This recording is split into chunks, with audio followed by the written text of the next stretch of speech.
Hello and good evening, everyone. Thank you for joining our WeQ session about careers in education and research. It's so great to see you all here.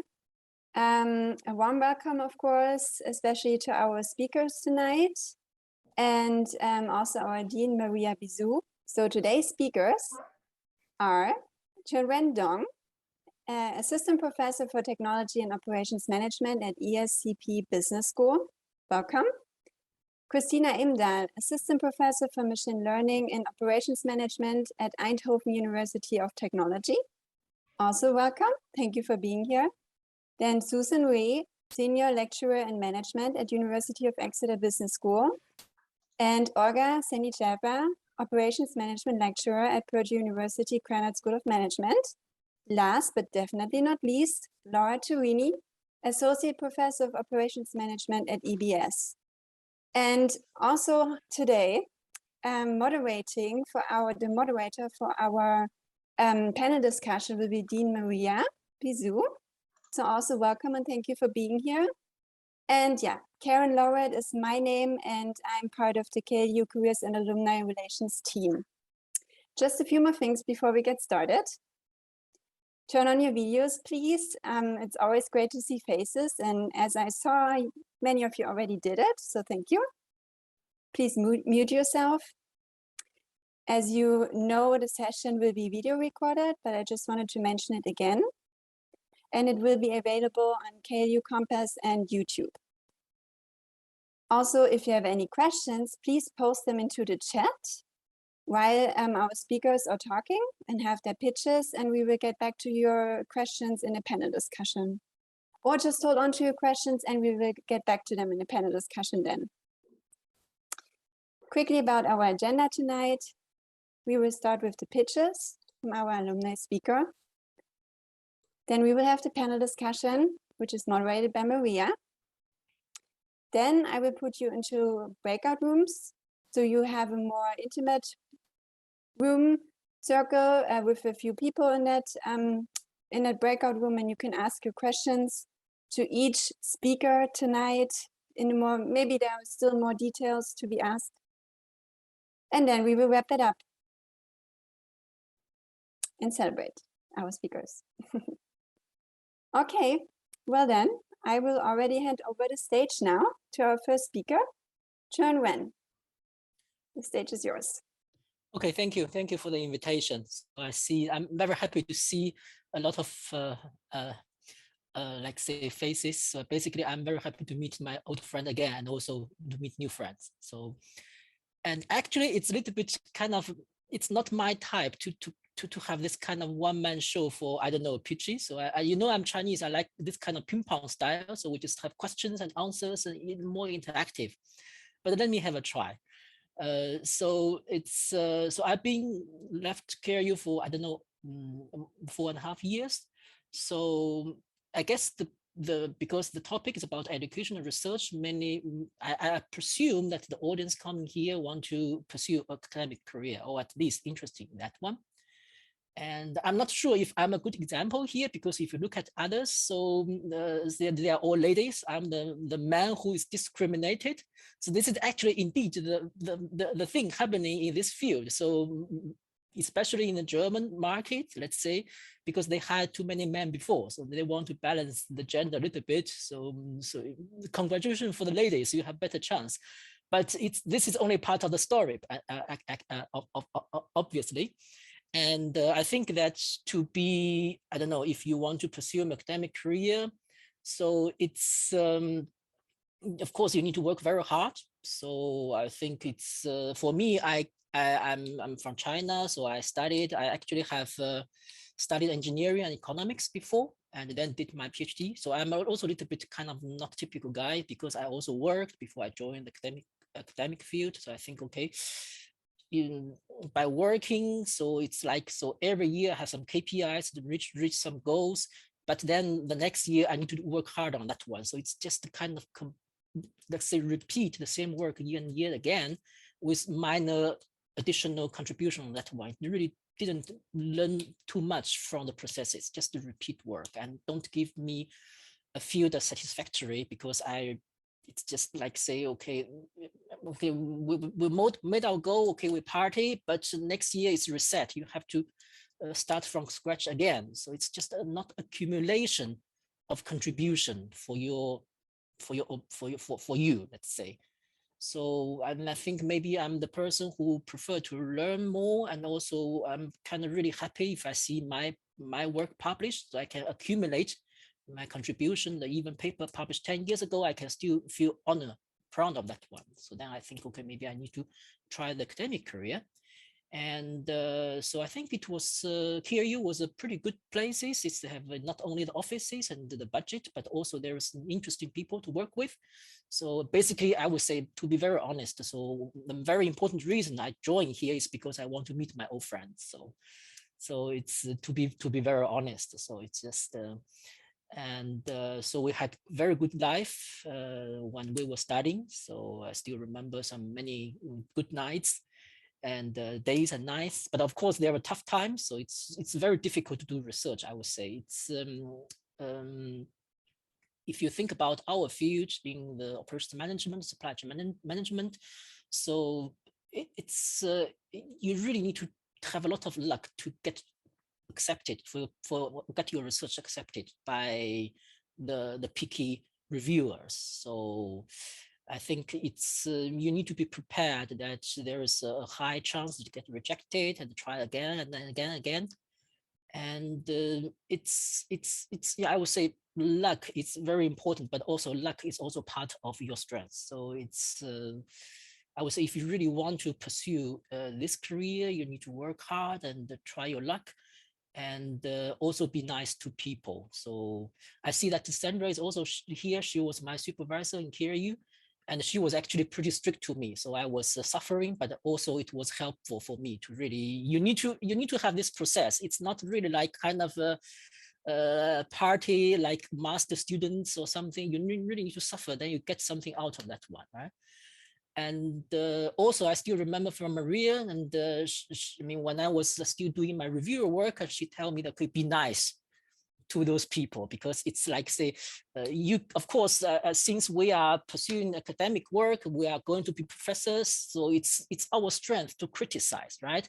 But that does not necessarily mean that you need to be very critical to other people's work. You need to be, I still remember Maria to be nice to them, right? It's so I think it paid off. So I still remember I also got my paper rejected, and shortly after, I rejected another paper when I was reviewing them. So I think, okay, maybe that was my mistake. So I would say it's just try to be nice to the others and work hard, so you will benefit from that one. And so what else? So so, and also I think if you pursue this career, so it will, I mean, of course, if you think, okay, you enjoy learning and you enjoy seeing your paper published, and also on the other hand, I will also say that you can also make a good impact. So of course, those top managers in the firm, they can earn you more than you. But on the other hand, they can also make things terribly wrong. So if you think about those companies, the top executives, they just made a mistake and terribly wrong, but it's less likely for the academic to do that. So it's like, say, you just walk and just walk forward slowly, but steadily, and make a contribution. And it's a nice career.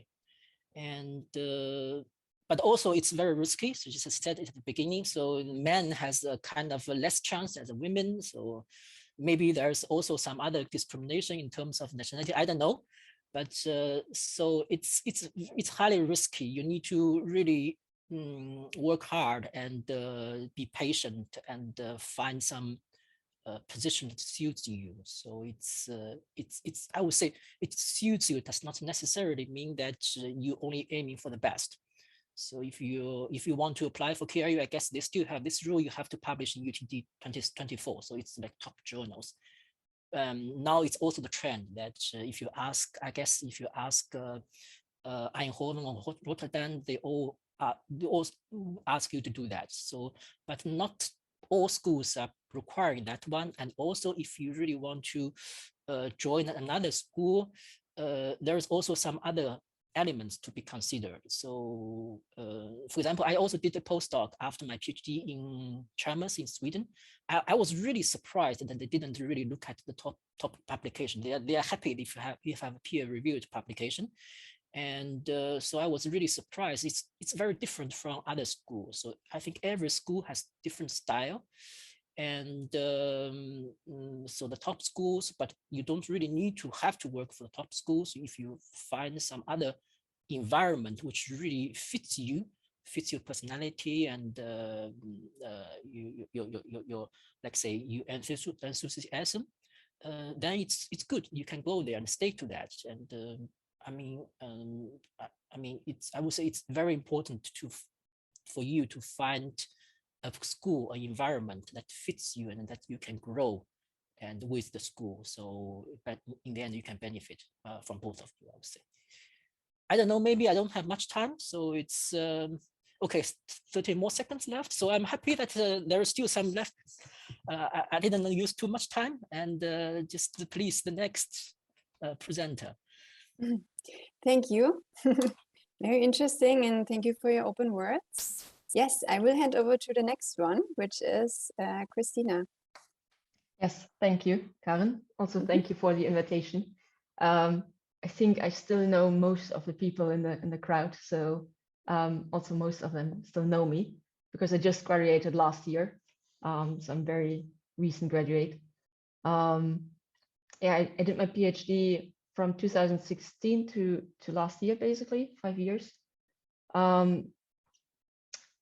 It's good to see everyone again. Like, I don't know, I don't even know where to start because I thought let me share basically my screen. I think that's maybe good. So maybe let me first start by saying that academic career is a lot of suffering, but it's also very nice. And for me, I experience it more as being very nice than being a lot of suffering. So at least so far. There's still some people who don't know me, so let me start by introducing me. I did a bachelor and a master in mathematics in Göttingen before I then started at the PhD at KLU. I worked with Kai and Jan back at the time. And now basically last year, I started a position at TUE, Technical University of Eindhoven, which is in the Netherlands. So many of you have seen the process of me getting there and how it is to apply in the job market. So I thought I might share a bit today on how the transition actually is and what kind of jobs you start to have more when you start starting as an assistant professor rather than being, I don't know, just a PhD. Sounds odd, but rather than only being being a PhD. So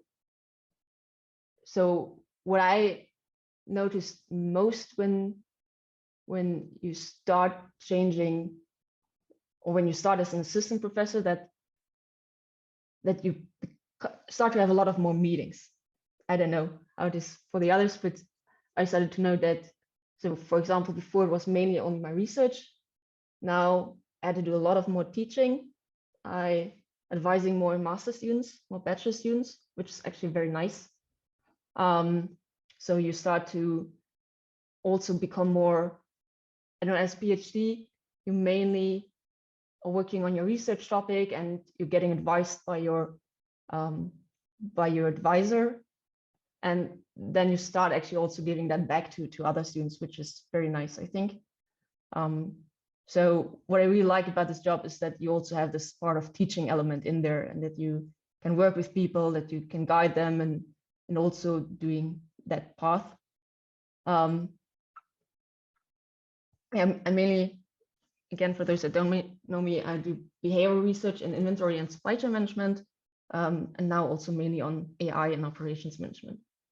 I had thought that there are a lot of people who don't know how this whole thing is structured, so I thought to briefly introduce how an academic career actually looks like, but I'll do it very fast. So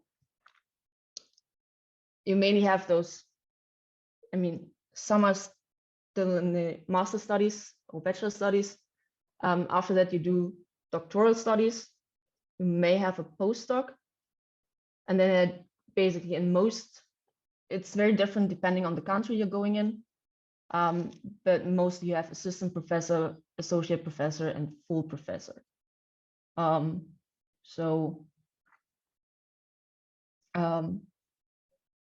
Yes, so after PhD, you start as an assistant professor.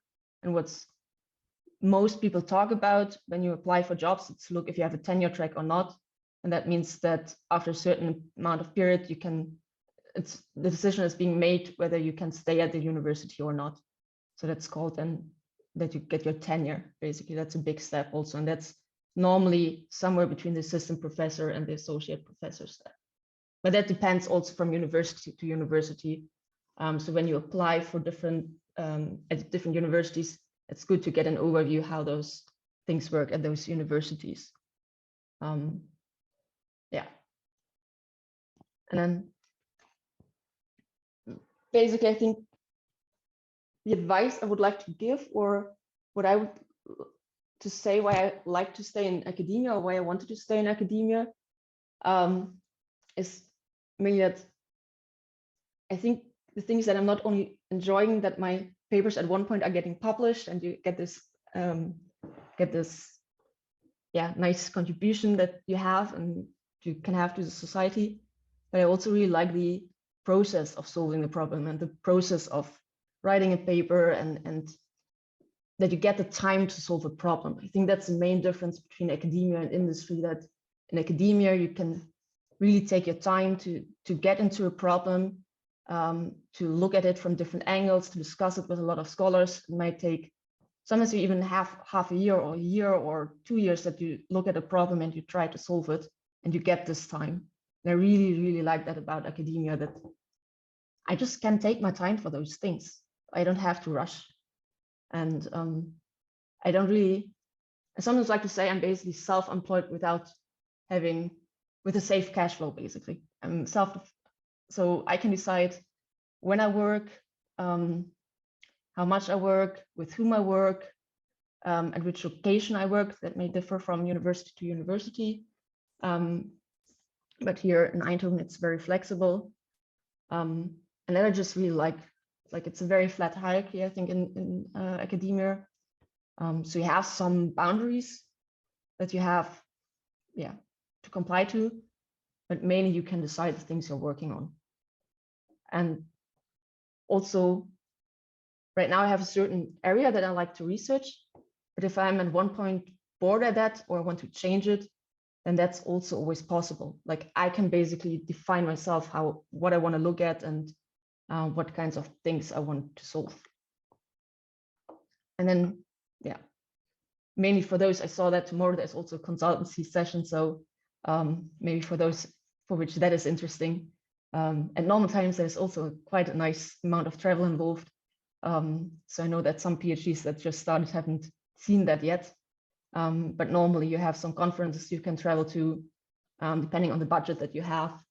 You can actually decide. So there are normally different conferences that you can decide between that are all nice. And then you can decide where you want to go, where your friends are going, where you can meet them.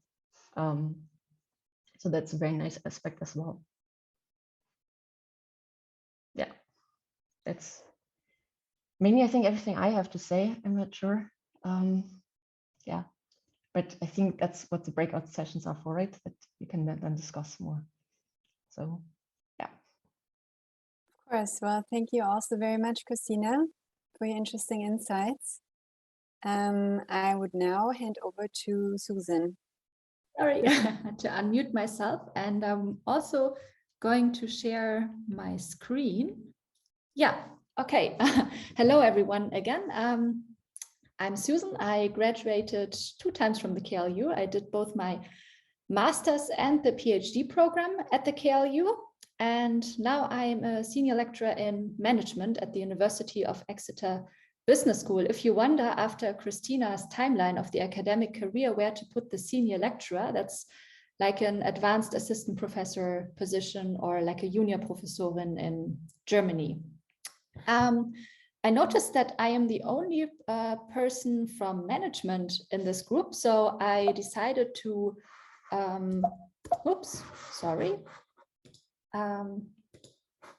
I decided to first talk a little bit about the research area that I am in, which is organizational behavior. And you could describe it as psychology meets business. So as an OB researcher, you study how individuals behave in organization, human behavior. And it's actually quite interdisciplinary. So you find people from diverse backgrounds there. So you find people with a business background, psychology, sociologists, economists, and often many others. And research revolves either around individuals and how they behave and interact, groups and teams as a large area, and also how whole organizations or firms behave. And to give you a little insights of what kind of projects you can do in organizational behavior, I just give you some examples of the ones that I had been working on. So in my very first project in my PhD, I studied why rising stars in organizations are being sabotaged by coworkers who envy them. And in general, I study in quite a few projects how comparisons with other people bring out the best or the worst in us. So when we feel inspired by other people or when we feel envy and start to undermine them. Also in my PhD, I did a project on charisma of leaders and when and why leaders are perceived as charismatic, how, for instance, their physical appearance or the environment they're in contributes to their charisma. In my postdoc later, I started studying emotions and aging processes, and in particular, how emotionally effortful work affects our long-term well-being. And recently in my new position, I got interested in personality, in particular dark personality traits such as psychopathy or narcissism, and how those can actually have beneficial effects for organizations. Then a little bit about my personal career path. I wish I could say it started at the KLU, but it actually already started earlier, and it might give you some ideas how you can, at different stages in your studies, can try out research. So when I was a bachelor student at the University of Hamburg doing a degree in psychology, I took on a student assistant job at the University of Hamburg Medical Center. That was more a coincidence, actually. I replaced a friend who did an Erasmus semester, and I got involved in a project with multiple sclerosis patients and how this disease impacts their ability for social cognition to adequately judge social situations. And that got me, that was the first step that got me hooked for research. Around a year later, I wrote my bachelor thesis in social psychology or economic psychology, still at the University of Hamburg. And the professor that I wrote the thesis with was actually the PhD supervisor of Niels van Quakebeke, who's a professor at the KLU, you all know. And that basically brought me then to the KLU. Also a little bit later, I worked with Niels as a student assistant. At that time, we started working on that charisma project. Then I wrote my master thesis with Niels and Chris Tröster, and the topic of my master thesis then later on became the topic of my PhD thesis, which I did at the KLU and back then in cooperation with the Rotterdam School of Management at Erasmus University, because the KLU didn't have the right to grant PhDs back then. In my PhD, I also did a research visit at the London Business School, and I joined the Respect Research Group, which is an interdisciplinary research group here in Hamburg. For junior researchers. And they, for instance, sometimes offer research internships. After my PhD, I did a 3-year postdoc at the University of Groningen. I switched to psychology then, organizational psychology. And 1 year ago, I then joined the University of Exeter Business School again, in the management department. I actually have a slide about the day-to-day business, what you do beyond your PhD. I will keep it very, very short. Usually you don't do only research, but you also have a lot of teaching, and that is roughly probably 50% of what you're doing. And on top of that, you'll be asked to engage in service activities like serving on committees, taking on roles in your department. But I think I will leave that more for the discussion and breakout sessions.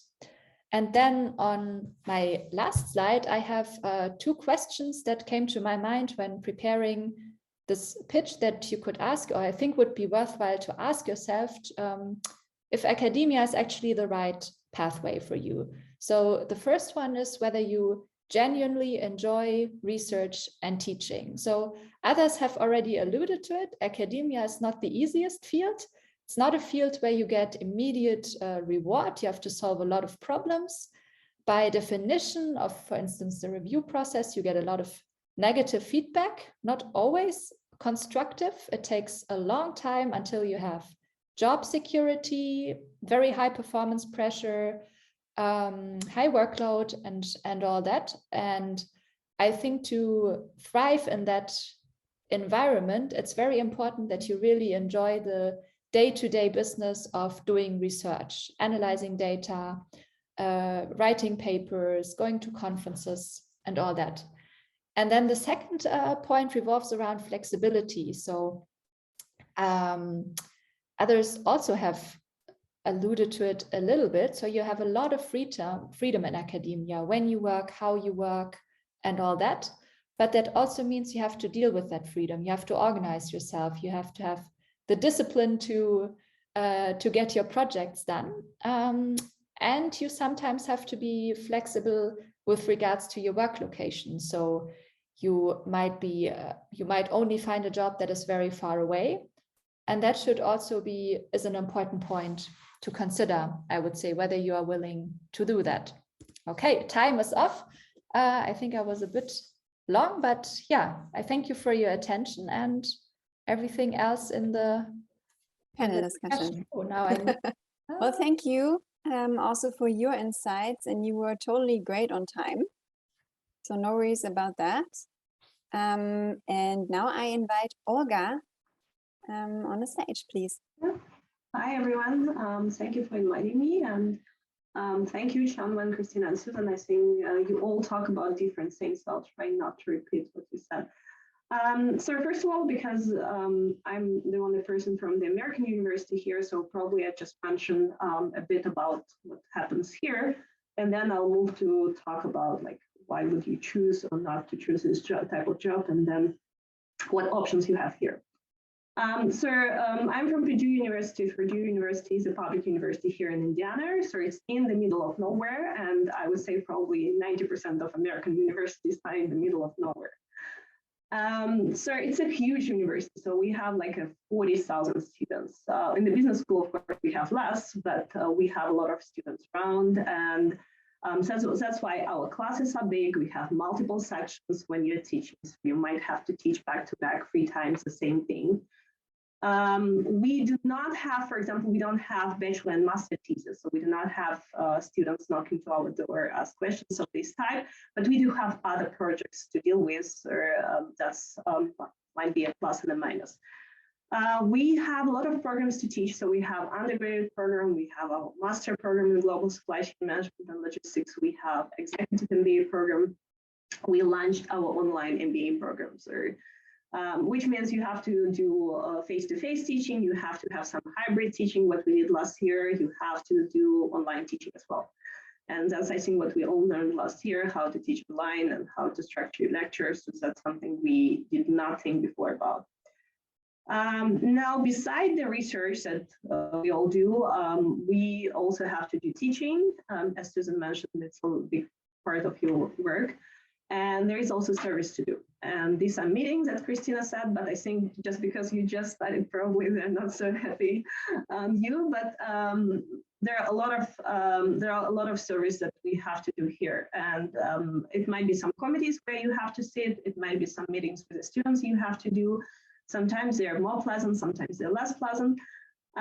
So for example, I'm working with the students as an advisor. So we have an honors college, so these are what considered to be the best students, and they are doing this type of master and bachelor thesis. So in this case, you're an advisor, but you're working with a small group of students. Then I'm a faculty member at one of our dormitories. So I meet with the students from time to time to talk about their day-to-day problems. As a return, I'm getting free food, so sometimes they will feed me.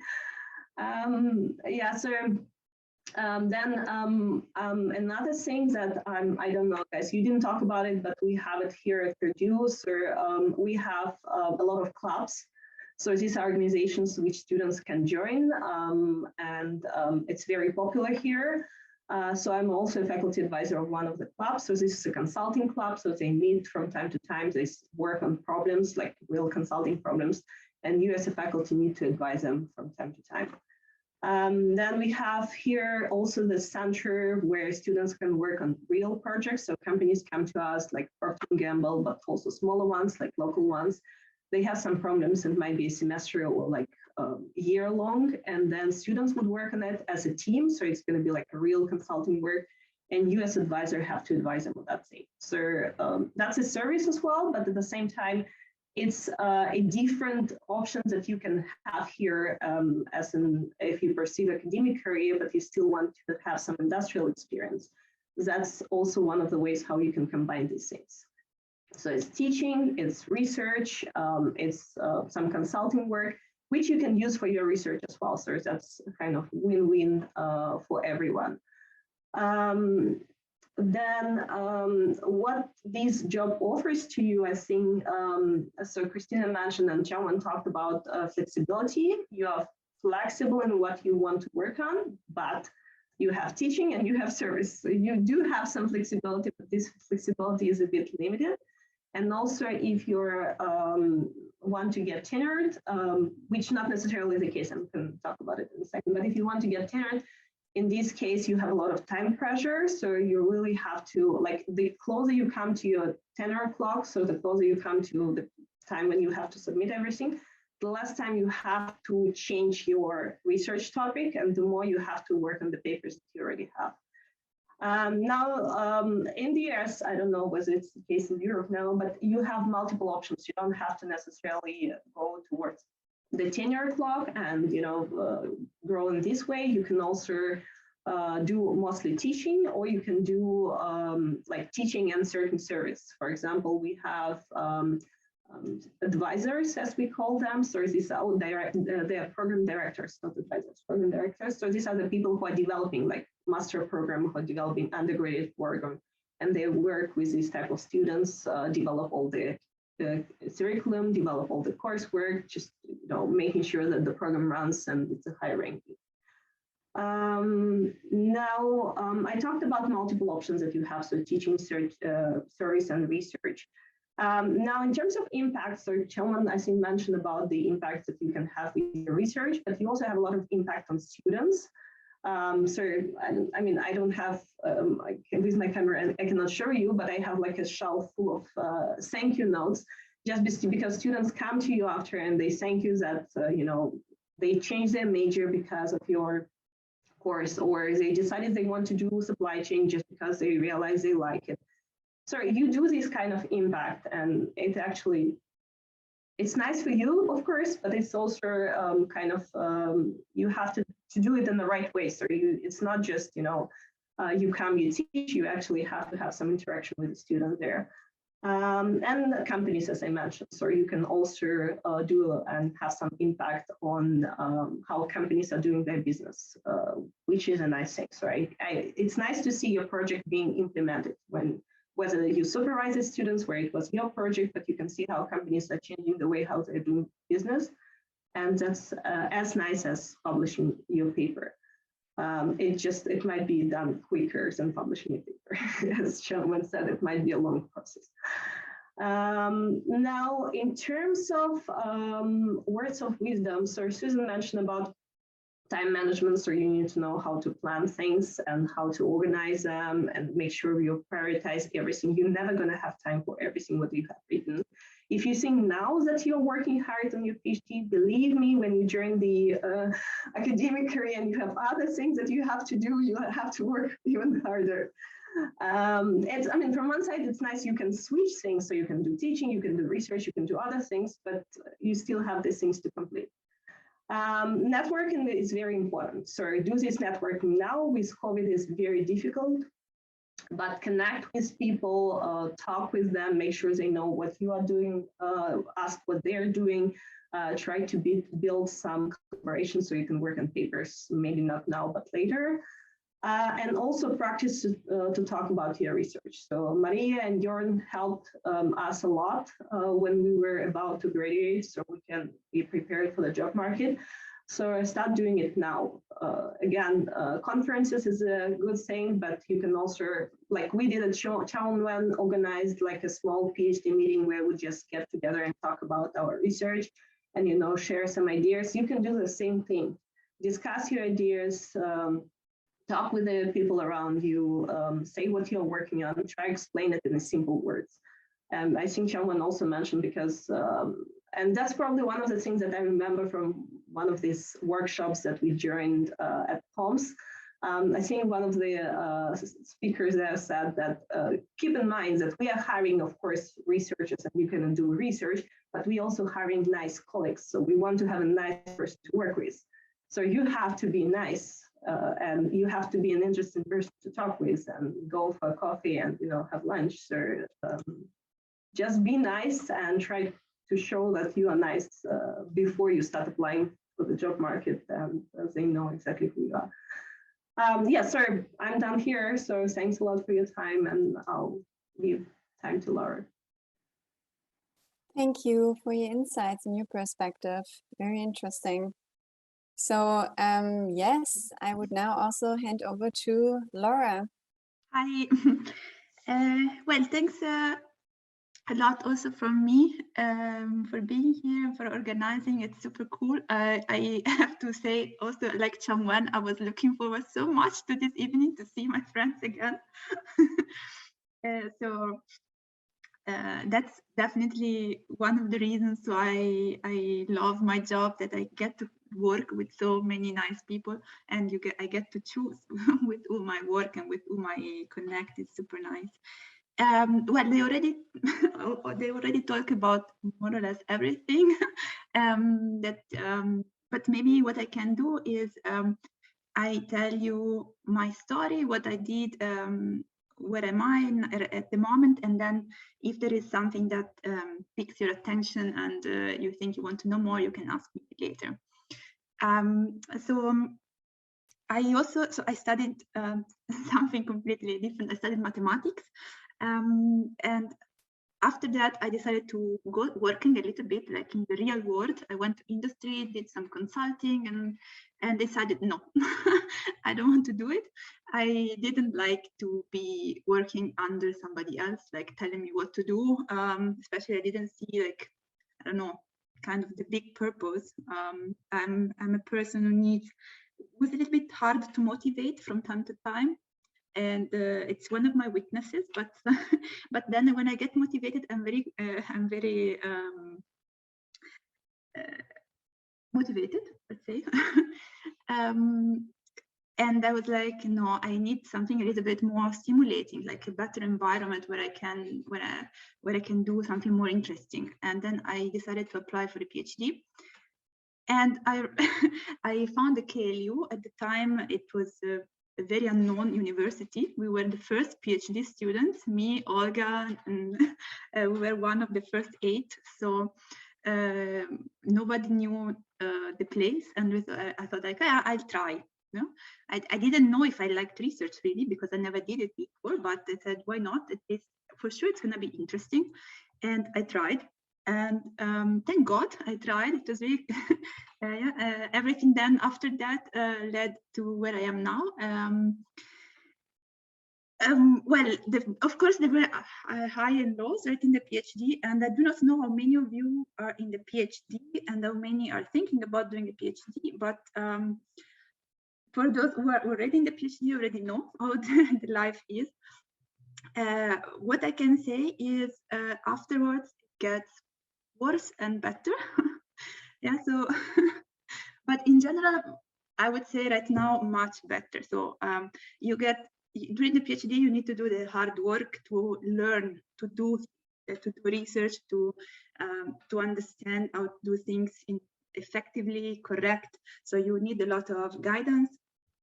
And at least I was lucky enough to have some nice Maria helping me a lot, and some also nice other professors and supervisors that helped me a lot with being a little bit demanding, which is normal, I would say, and it's good to have somebody who is demanding with you during the PhD. Afterwards, it gets better. So yeah, if you're like, oh, I cannot stand doing this with somebody always being so demanding, yeah, afterwards you become your own boss. Yeah? Of course, you will always have kind of peer pressure because you're working with colleagues, yeah, and you want to do your best for your project. You want to be good, you want to be helpful, and you will always have this pressure, but it's a good pressure. So it's not like, oh no, she's gonna kill me if I don't do it. No, but it's rather I want to do it, and I want to do it nicely. I can do it. And the last year of the PhD was the so-called job market, also quite a tough year. We were really lucky that we got a lot of support. I guess now it's even better organized. In the time we were the first ones, so it was quite tough. But so I was quite kind of, I would say, lucky, because as Changwan and also all the others said, it's very hard to find something at that stage, but it's also not impossible, right? We are all here to talk about it. And to be honest, all the people that I know that really wanted to have a path in academia found it. Yeah, so I do not know somebody who said, I really want to succeed and to work in academia and then couldn't find a way. So of course you need to accept the limitations. You sometimes, as Susan was mentioning, sometimes you need to maybe relocate somewhere, and you need to, of course, value the pros and cons for you. But if it's what you like and what you want to do, and you are willing to invest enough effort, there are good chances to make it. Of course, you need to have some support of people that help you and guide you through and tell you what to do, what not to do, because it's kind of, it is not something that, so it's something that you need to learn how to do it, how to apply in the academic world. It's not intuitive, to be honest. Yeah, the first application that I wrote for the job, I wrote it, I sent it to Maria and Jar, my supervisor, and I like sent it back. I was like, no, forget about it. Let's write it again. Okay, so yeah, it's like the first paper that you write, yeah, you send it to the supervisor and they're like, no, let's write it again. So yeah, it's normal. Everybody needs to go through it. Yeah? The first time it will always suck, but it's okay. Yeah, you learn and you improve. And again, so if you are at the KLU, I know you have the support, right? So you have very good and very good professor who know the market. Right? They come from the market. They have a very good positions, and they know how to help you. So that's I would feel about that confident. And if you are interested, I would give it a try, because why not? In the worst case, you learn something in 1 year, and the next year you can do something else. That's also it's not wasted time. That's what I decided to do. I decided, let's try and see how it goes. Maybe I'm lucky. Maybe I was not the most motivated person at the time, to be honest. I was like, hey, try and let's see. I don't know. It's true. I mean, I knew much more motivated people than me, but yes, I tried, and I was successful. And I got my job at the EBS Business School as a junior professor. And that is, 30 seconds, so I talk too much. And that was a strange contract. It was sort of a postdoc, where after 6 years, 5 or 6 years, you are obliged to leave the university where you are, unless you get a call from another university. So basically, after 3, I started looking for a job, and I had to show to my university that I was good enough to get another place somewhere else in order to get a fixed tenure contract where I am. So after 1 year of searching, then I managed to do it, and I showed it, hey, I have my offer, give me what let's talk about it. And then we talked, and now I am tenured, and I am always in the same place. So at business school, where I'm actually quite happy right now. So I think I need to stop now, but happy to discuss about this later. Thank you very much also to you, Laura. Also very interesting. It's so cool to hear all of your perspectives tonight. So before I hand over to Maria for the panel discussion, I know Maria wanted to say a few words, right? Before we start the panel discussion. Thank you, Karen. So first of all, it's really a great pleasure, right, to be here with all of you today and to have the opportunity to see you after more or fewer years, depending on when you graduated. So I'm sure that I also represent Sandra when I'm saying how nice it was sometimes during your speeches to hear how demanding we were and how much pressure we were putting you. It's true. I'm sure that the current PhD students also have this feeling.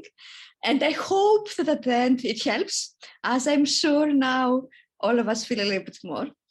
But I think that you said 99% of what I wanted to say, right?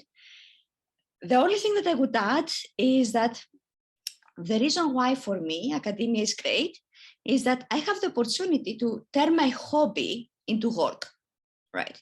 So having the opportunity to meet new people, amazing people, different every year when it comes to students, know that somehow you change the way that they are thinking. And this is the teaching part, right? Now, the research, who is your boss? Nobody. That's exactly what you said earlier.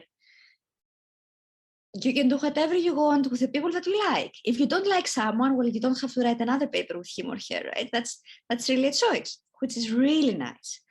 And of course, service, it's also motivating, as Olga said, when you get nice notes from the students and you know that you did something, right? It's really, really nice. The other thing that I wanted to say is that for me, the best thing is about the curiosity. So any PhD student that would like to become a professor and has the curiosity inside him or her, I bet that you will be amazing professors afterwards. So thank you again. I'm sure that there are many questions from everyone. So I would like to open the discussion and moderate it a little bit. Sandria, would you like to start? Yes, sure. First of all, thank you very much for all your insights. I thought it was a broad range of different perspectives and very great feedback, actually. So I wanted to ask about tenure track positions. So it seems like everybody is after these kind of positions, but still we are all fully aware you might not secure such a position in the place where you really want, so at the universities you want or also in the region you want.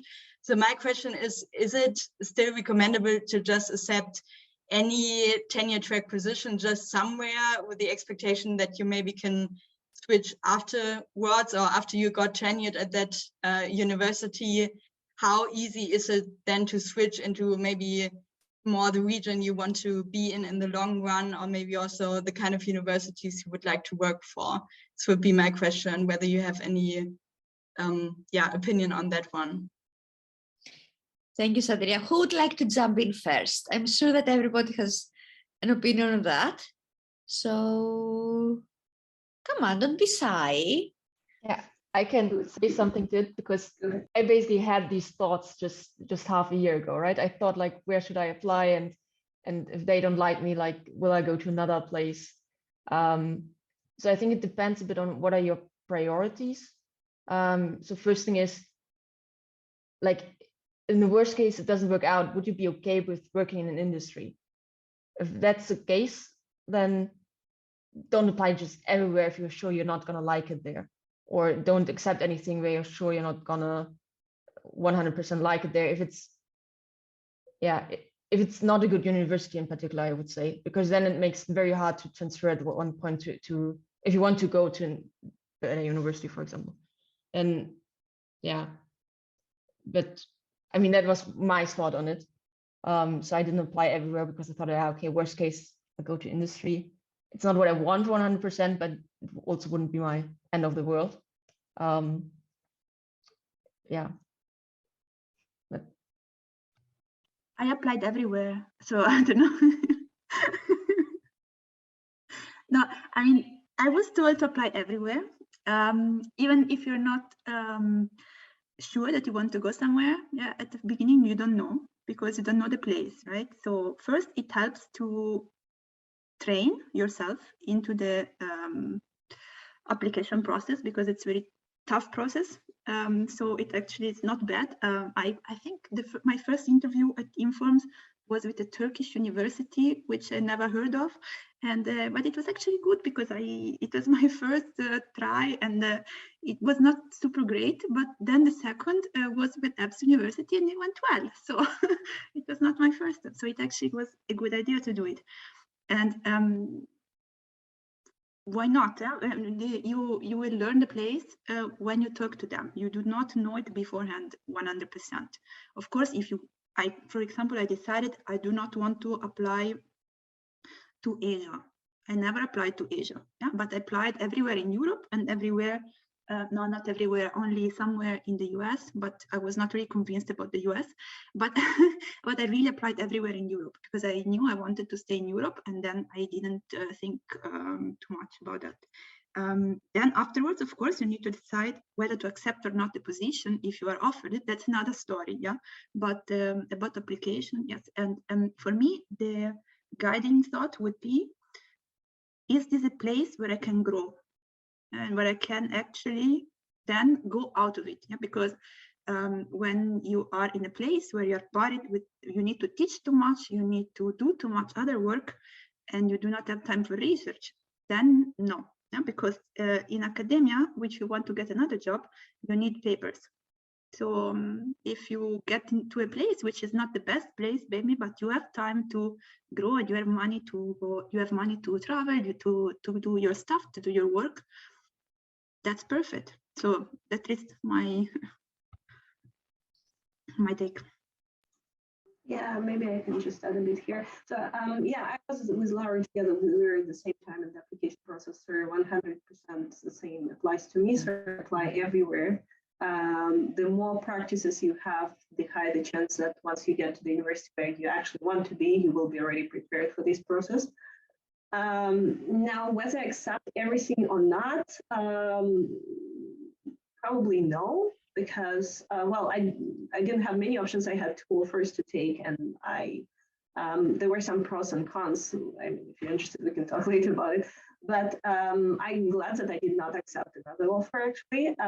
Now, we talked before that you're your own boss, and if you can train yourself to do a good research, even if the university is not very good, you can still, after that, change to another one.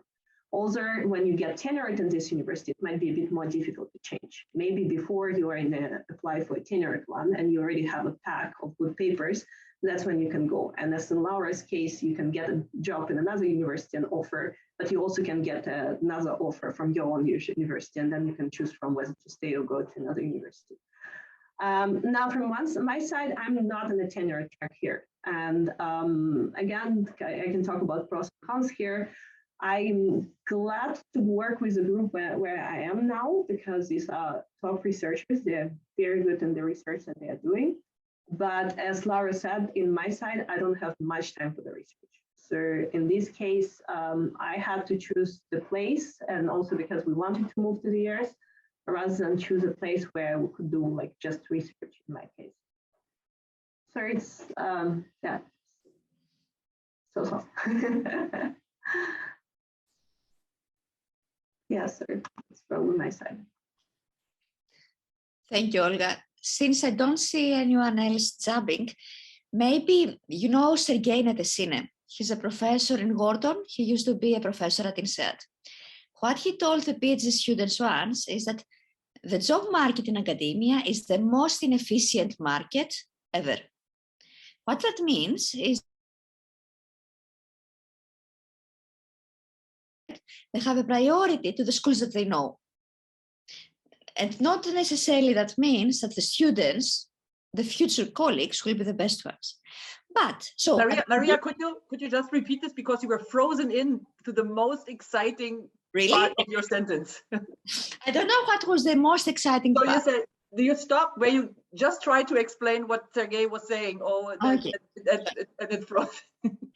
So Sergei was saying that the academic job market is the most inefficient job market, because most of the schools, the good brand name schools, they go for applicants, assistant professors from other schools with great brand name.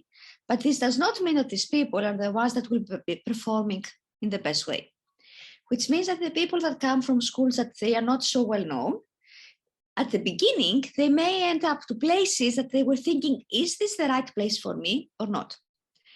But it really depends on you. If you do good research, as Olga was saying, right, and Laura, if you really fight for what you're doing, then you will definitely be able to get very good offers from other schools afterwards. Will you take them or not? Well, it really depends on whether you like it more where you are, right? I didn't know KLU before coming. I bet that it was the same with Sandra. But we haven't left, and we are here for more than 10 years now, right? And I think it means something. So, Sandra, I think that you were the next one with a question. Yes, thank you. So first, for me, it's really, so I'm really happy that I signed up for this session. So it's really great to see you all. So especially the one that I didn't see for so long, and I actually saw you all academically growing, and you did excellently, right? So when I see you, how you developed scientifically, academically, and when I look back, so the ones who I know first, I think the first students, although Suzanne, we didn't have something in contact, but I think you were there where I just started. Laura, Olga, I think the three of you were the first ones I actually saw in school. You started started just a PhD with Jörn, and Suzanne was still in the master, or started the master program. And also, well, now when I see what you were saying about growing academically, then I look back. So now you learn, right? When you are a professor and you try to explain this to young PhD students, the question is, okay, how much do they believe you? But this is. Well, the development you see also, well, I really was happy to see Chong Wen. So that was one of my first PhDs. So we had very long discussions and conversations. But I also, when I see you, how you developed academically, it's so excellent to see. Ending up so in Berlin, I think you found a great place. Okay, to my question. But I had to say this because it's really cool. When you look, so where you started, what was the most surprising, unexpected thing that happened in your school or being a professor compared to where you were a PhD student? So from, okay, everybody knows their service academic, so say something what you were surprised of? So where you said, okay, well, that was maybe more work than I thought, or something that, I don't know, it could also help others to see, or was everything as expected in the way? Maybe it's a challenging question. But it's right, if you have some expectations when you apply for a job, and everyone talks about, okay, how cool this is, but also have seen from when you were saying, it's hard work, right? All of it, as a PhD student, have fully time for research, and we tried KLU to back up with other stuff. And all of a sudden, as a professor, well, Olga was saying this, there are more things on the table. Anything? I can say something very short, because for me, what was very surprising was that kind of I was being treated like an adult.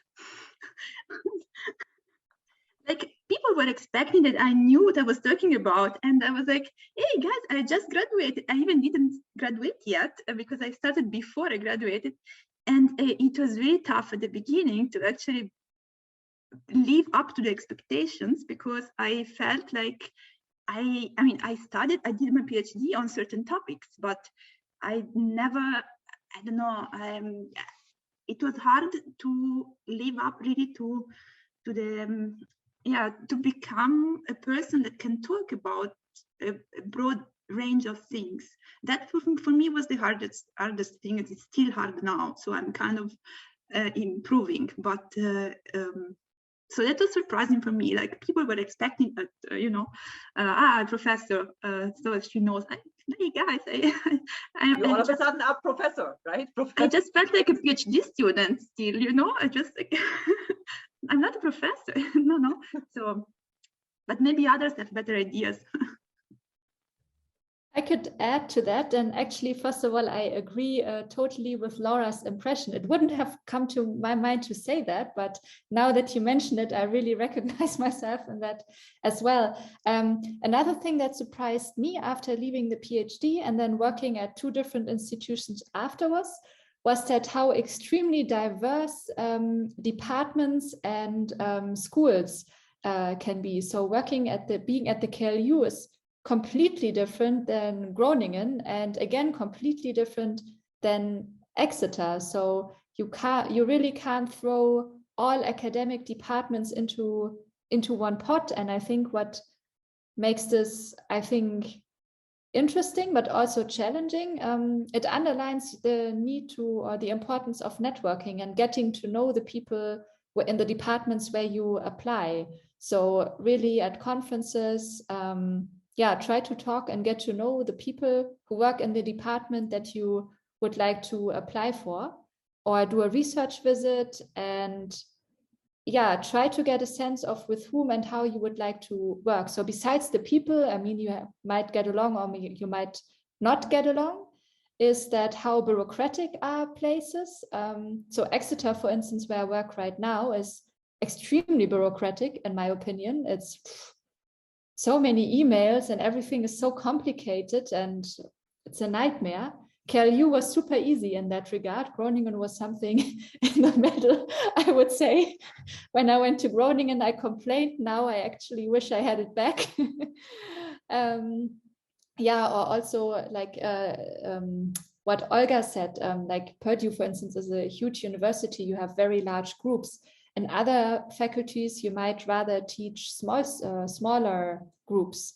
So also something to ask yourself when you apply, maybe, do you want to stand in front of a 200 student group and give a traditional lecture, or do you prefer to supervise dissertations or work in small seminars, this more interactive teaching style? So yeah, it's very, very different.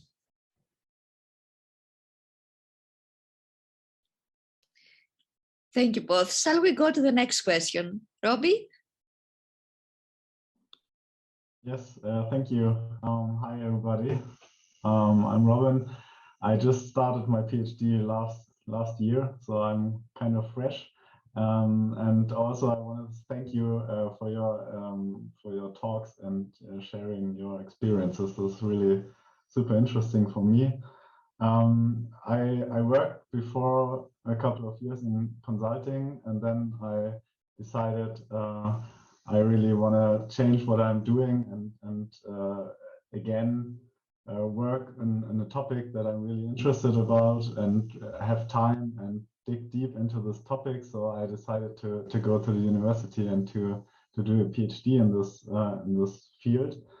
And like my question is about the collaboration, or actually like the research part of your work, but regarding the collaboration or the work environment, because like when I started here, I feel, I mean, it was obvious beforehand to me, but I feel like it's really your own work. You work on your own. You can get feedback from your supervisor, even from other PhD students, but you always have to get active and get it. And still, your supervisor might be interested to give you feedback, but at the end of the day, it's your work, and I drive everything I do. And beforehand, I was obviously kind of used to do everything in groups or have like colleagues working together. And I was just wondering how does this way of working change if you get to a professor or assistant professorship, and if you're like more into this research field? If I mean, you still work together on papers with other people, as am I in my PhD, but I feel like I'm working and I get like one or two people who are good for sparring, and then they put their names on my paper, but it's not really collaboration like on eye level. And I was just interested, like how does it change, or how would you describe it from your experience? Maybe I can start, because I totally share your feelings. So when I joined KLU also, and when I started to work in my PhD, not KLU, but just working in PhD in general, I also came from industry, and I like these brainstorming sessions that we had with my team. And I came and I was like, and I had to brainstorm on my own. And then from time to time, your supervisor will have a look at what you're doing there, and maybe said something, maybe no. So yeah, so I totally understand what you're saying. It's a lot of work on you, but as you grow and as you can talk more about your research, you can kind of invite other people, or during the conferences, you listen what other people are doing and you kind of make connection with what you are doing. So the easier you can talk about it, the easier you can interact with people, the higher the chance that you will build collaboration, because you are not the only one. Other people are thinking the same thing, so they don't want to work alone, especially if you have to publish 4, 5, 8+ papers. You are not as productive alone as if you were working with someone else. I cannot say that I'm probably the person to give an advice, because I'm still in this learning process as well to learn how to collaborate with other people.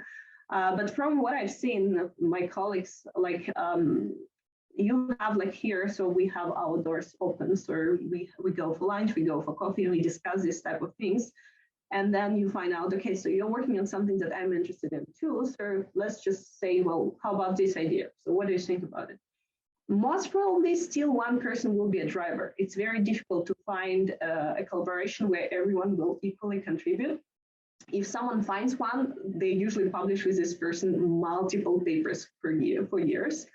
So usually you're still going to contribute more if you're the first author than others. But I had this experience in the past. And honestly, if someone contributes, even not 50%, but if someone can do like 20, 30%, it takes a lot of work from your shoulder. And if someone can review it together, if someone can work on these papers, even if they're in the process of paper written and someone has to like rewrite things or redo some modeling, it helps. So yeah, so probably just a small piece of advice from my side. Yes, collaboration is possible. You can do collaboration if you go this way, but don't expect that it's going to be 50-50.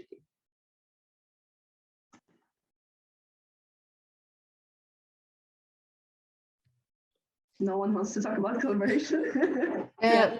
Yeah, please. Go ahead. Oh, no, Shuman, you can go. I mean, I think that if you really want to make a good paper out of that one, there must be a one main person. in that, right? If you think, okay, I wrote introduction, I write introduction, you write literature, and the third person write model, whatever, I doubt that you can really end up with a good paper, especially as a PhD student, actually. So it's good that you can be the main person to contribute, and everybody give you comments. So then you can just revise and revise, so you have the consistency of the idea. And so I think this is also very important training for the PhD. So basically, this is if you really want to be, let's say, pursue an academic career and you want to be a professor, and this is the training you need to you need to survive, and you also get, right.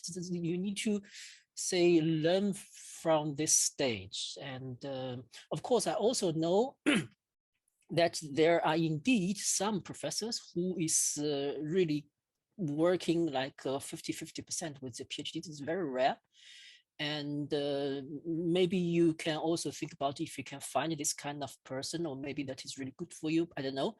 But I would say throwing into the water with a lot of responsibility can really train you, help you a little bit, help you to better to grasp, to master the capabilities to do research. Maybe can I say something very short, just to add that once you become an assistant professor, then you have options. Then, I mean, during a PhD, you need to work on your stuff, okay, but afterwards you have much more options. Maybe you find another assistant professor that wants to collaborate with you, and it is possible to actually work 50-50. I actually experienced it. Not 50-50, okay, maybe 45-45. So, I mean, but it is possible. Yeah? You need to have somebody on your level that has the same motivation as you have. And of course, if you have a more experienced person, you this is a more kind of valuable. So kind of each one contributes with what is best at, right? So, and if you're the youngest one, it's good for you to do more work. You will learn more, and it's actually very good. If you are at the same level with the other person, normally you will share the same amount, kind of, more or less. But so don't despair. It actually is. I also am a kind of person that really likes collaborating, and I didn't like so much the working mostly myself during my PhD, but it improved. So I actually like it much better now. So I love my projects right now. I feel that I am really in collaboration, you know, that I do not work alone. And so don't worry, I think it gets better. Thank you all. Shall we move to Johanna before we go to the breakout rooms? Yeah, hi everyone. Thanks a lot for sharing your experiences. So several of you mentioned the increased teaching load when you transfer from the PhD to being an assistant prof. And I wondered if the teaching load, for example, is something that you can and should negotiate. So once you've applied for positions, so assistant prof positions, I don't know, is there a clause in the contract that tells you how much or how many hours you're supposed to teach? Or is this something that's at least to some degree at your discretion? Should you maybe even decline positions or offers because you fear that the teaching load may be too high? So that's something that I would be interested in.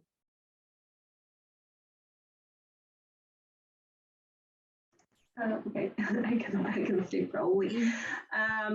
So yes, you can negotiate, but it's not that you will negotiate your like per year load. So that's something that's probably going to be fixed per position, but you negotiate when you teach. So for example, you can put all your courses in one semester, and then one semester is free for your research. So that's something that I negotiate. And sometimes when universities really want to hire you, in this case, you can negotiate a lower load in the first year, for example, of your as you join. Or sometimes they do it on purpose when the person is junior and they want to give some time for research. In this case, they will offer less load in the first year, and then it will increase later. But that should be written in your contract. and you can ask about it during the interview, how much you expect to teach and other things, if they offer any flexibility to a junior person. Not to show that you don't want to teach, but just to show that you really want to do your research. But later it's going to be a fixed amount that you're going to teach. And I'm curious, how do you or how does your teaching schedule look like? Do you have a fixed semester or term where you don't teach at all and you can focus on your research? So in my case, I'm teaching every semester, and I actually even take an extra load of teaching, but it's just because of my position. But in our group, so our senior faculties, so they're trying to, for one person to put everything in one semester. So if it is possible, they're doing it. It's not necessarily that in every group is done this way, but when you senior people understand that you need to do research, in this case, they're kind of giving you this flexibility and extra time to do research. Yeah, great, thanks. Maybe just one thing to add, because I think what for me is really important is how long are you giving the same courses? Because what actually takes the most time, at least for me, is preparation of the courses. And there are some universities where what you teach changes a lot, and some you rather teach the same stuff for multiple years. And I think it's important to get a good overview when you apply how they set up the teaching and how often the courses you have to teach change. Yeah, so in your case, so I mean, this year, most of the courses you are teaching are your first time, or that's your first time. But then, do you already know that you'll be teaching the same course next year, for example? Yeah. Okay. Yes. Yeah. So that's great. They have here a very nice setup, I have to say. So normally the courses you get assigned to, you teach them for 4 or 5 years. At least that's what they are planning to do. I also have something small to add, not necessarily about negotiating teaching, but to not almost do no teaching at all is if you do a postdoc. So that's a pure research position. And depending on the country where you're at, it's actually the same hierarchy level and also the same salary that you get as an assistant professor. So in the Netherlands, for instance, there my teaching was super minimal, like some thesis here and there, or I basically almost voluntarily did teaching to get some practice. And another way to get out of the teaching is if you are in grant projects. Either you bring grants to your university, or you are, let's say, have a certain share of your position in these projects, which I had in my first year at Exeter, and that also, buys you out basically from teaching.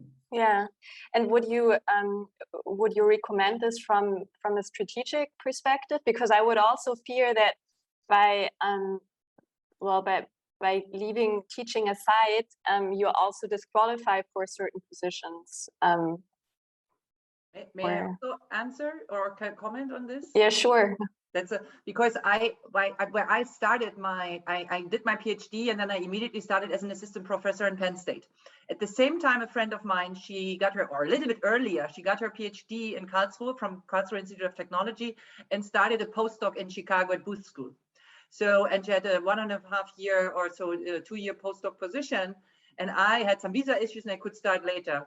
And for me, that was my lessons learned. I realized afterwards, she was in a much better position because she had no teaching. This is what Suzanne was saying, because it was a postdoc position where you really have no teaching and can do research. So she could prepare herself for the job market with papers much better compared to me, starting with an assistant professor. Okay, I had maybe a little bit more salary, but now the question is, do you invest now? Is it myopic, or do you think strategically? From a strategic perspective, doing this postdoc, having more papers in the pipeline, being better prepared afterwards? I would say this now. If I would start again, I think postdoc, at least, as I said, a personal decision. Somebody else would say something different.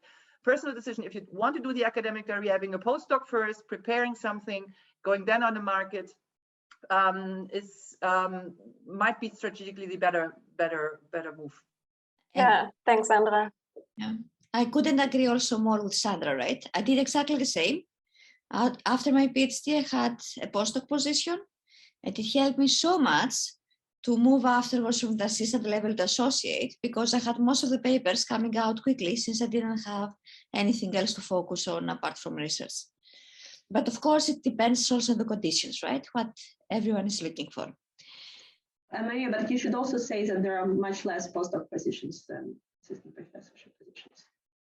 It's more difficult to find the postdoc. It's difficult, yeah. Sorry, I think it's more like maybe your supervisor can connect you with someone who is looking for a postdoc rather than you finding these positions online.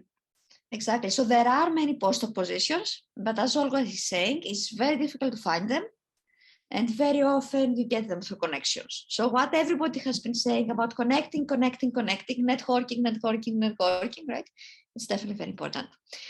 But now I would like to go back to Karen and give her the opportunity to tell us more what we're going to do next. Thank you, Maria. Also, thank you to all of you for this really great discussion, very lively discussion. Thank you. This is the official end of our WeQ Careers in Education and Research. I would like to thank again very much our alumni speaker. Thank you so much for all of your insights and your perspectives and your personal experiences. So thank you very much. And I would also like to hand over to Maria maybe one last time so you can also say goodbyes. But before that, I would also like the alumni to stay online with me after the session for a second. But other than that, thank you also for all of you who participated tonight.